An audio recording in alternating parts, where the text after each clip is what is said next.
What's up guys, Houndish here, and today it's time for the weekly reset preview for Destiny 2 for the week of the 4th of February, and of course, this is the week where we get episode Heresy, so it's the very final episode of the year, and theoretically it should be a pretty important one. Bungie have said that this will pave the way for the story in Frontiers, which is the next couple of expansions that'll start dropping later on this year, so that'll be interesting. For today though guys, we'll round up some of the important things to be aware of, details regarding the launch of Heresy, of course new content and things we'll find in this first week. That includes the launch of the dungeon, a new set of weekly challenges, plus we'll cover some additional rewards related to this week's reset, featured activities, updates from Bungie, and a host of other items. So if you guys enjoy the video and find it useful, a rating below really does help us out, but now let's get into it. And so with it being a new episode, we'll get some new quests and objectives on the director right here, and we know that we'll be returning to the Dreadnought for the new activity, which is called the Nether.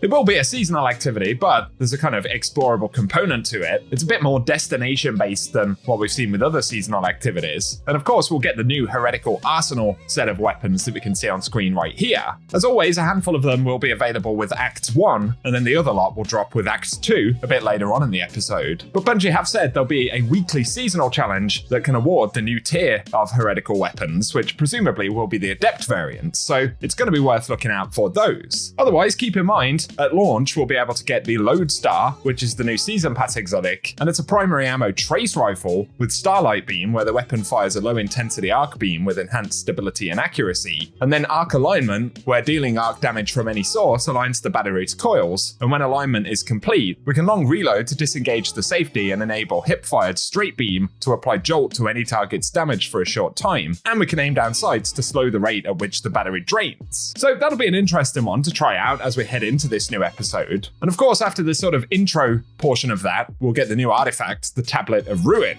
And we've previewed some of the mods for that previously. But of course, there's plenty of other weapons, armor, and systems associated with Heresy specifically, so I'll link a couple of videos down below with more in-depth breakdowns of the new content. But other things to be aware of, on top of any other featured activities this week, Bungie have said they'll be featuring the Vault of Glass, given that it's got updated weapons that are now craftable. So Bungie have said while raids normally function on a 2 per week featured rotation, Vault of Glass will be added as a bonus option for the launch week of Heresy, which will allow us to go straight after the reprised or updated craftable legendary gear from Vault of Glass this week. So let us know if you think you'll find the time to jump into that. And of course, speaking of the end game, we will get the new dungeon for the first week of the episode as well. So if you own this year's dungeon key, we'll be getting Sundered Doctrine on February 7th, which is Friday at the daily reset time. Bungie have additionally revealed that there'll be emblems players can earn by watching the dungeon race through a linked Twitch account, so that's something extra to look out for if you're not heading straight in. Otherwise, they've kept a lot of the dungeon under wraps, so we'll simply have to wait and see what we get.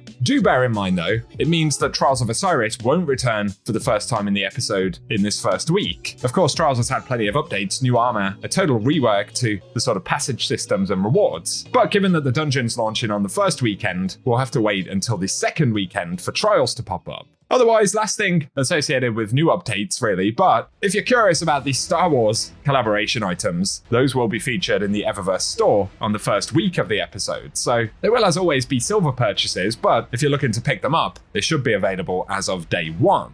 Otherwise, with regards to further updates, patch notes, trailer drops, or whatever it may be in the next day, I'll keep you posted when we get more details for Heresy. Despite that new content drop though, the rest of the rotations in the game will sort of continue as they are, so we'll get the refresh on the Pale Heart, all of the pinnacle drops associated with that, the co-op missions, as well as Salvation's Edge and the Excision mission drops. And then as we head over to the Vanguard, for the featured Nightfall, we don't know what it will be just yet, as there should be a new rotation. The same applies to the weapon, and so we can't guarantee exactly what we'll get, but keep in mind there are a couple of new weapons being added to the Nightfall rotation. So the first one is the Lotus Eater, which is a Void rocket-assisted frame sidearm, so it's the first one in that element, and we'll see a reprised Palindrome being added as well. But in terms of precisely when they'll drop, we'll just have to wait and see. Typically, they wouldn't be on the first week, but there will be an entirely renewed rotation, so we'll have to discover that one in the game. The assumption is that outside of Vault of Glass being added as a featured raid, the rotations should stay the same this week, so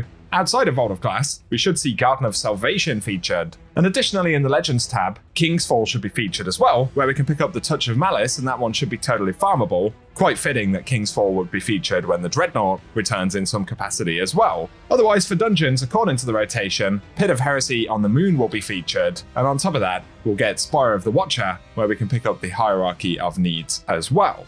For the exotic mission, the rotation should once again stay the same, so this week we should see Vox Obscura, where we can pick up the Dead Messenger and all of its upgrades. But for slightly more legacy-focused activities, firstly for Dares of Eternity, on top of the core drops, we'll have Rotation 2 drops, which includes the Scatterhorn and Perfectus armor sets, as well as a bunch of weapons from Season of the Chosen, Defiance, and Worthy as additional random drops. On top of that, for featured Lost Sectors in the first few days, which can drop exotic engrams on solo clears, and any new world weapons which will be introduced, we should see the Blooming Deep on the Pale Heart for February 4th, that'll be followed by the Forgotten Deep on the 5th, then we'll move over to Throne World with Extraction on February 6th. Following that, February 7th, we'll see Sepulture on Savathun's Throne World, then we'll get Metamorphosis for the 8th, and finally, K1 Revelation will be featured on the Moon for February 9th. But if that rotation is changed or interrupted, I'll be sure to keep you guys posted. Lastly though, the Ascendant Challenge this week, if you need to know, will be Sumerian Garrison, which can be accessed via the Chamber of Starlight in Rhea Sylvia, so keep that in mind if you need it. But otherwise guys, for today that's about everything we can speak about ahead of the launch, but I'll keep you posted as always with all of the new details as we get into the episode. So if you want to catch those, keep it locked and loaded, hit subscribe and turn on the notification bell down below so you don't miss out on anything. Let us know in the comment section what you're most looking forward to this week heading into the new episode as well. And if you've enjoyed the video, a rating really does help us out below too. Otherwise though, cheers for tuning in. We'll see what this Heresy stuff's all about, and I'll catch you guys out there this week.